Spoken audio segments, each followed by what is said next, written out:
L'ospedale civile di Venezia non sarà declassato. L'azione congiunta della Regione e del Consiglio Veneto ha permesso di superare i paletti imposti dall'ormai celebre decreto ministeriale numero 70, creato per riorganizzare la rete ospedaliera nazionale con l'individuazione di criteri omogenei. Peccato che Venezia, per la sua stessa natura e le sue specificità, non possa in alcun modo rientrare nelle categorie omogeneizzate dalle normative nazionali. Roma è lontana, si sa, e di come vanno le cose in laguna nei palazzi della capitale sanno poco o nulla.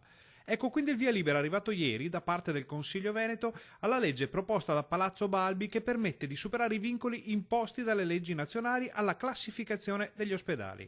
Al civile di Venezia viene perciò restituita la definizione di struttura SPOC, ovvero di presidio ospedaliero di primo livello, alla luce della specificità del territorio lagunare. Il decreto ministeriale poneva sul nosocomio veneziano la classificazione di base a causa del parametro, vistosamente impreciso, della sola popolazione residente. Nessuno aveva fatto i conti con turisti, pendolari e studenti che rendono il capoluogo veneto un unicum.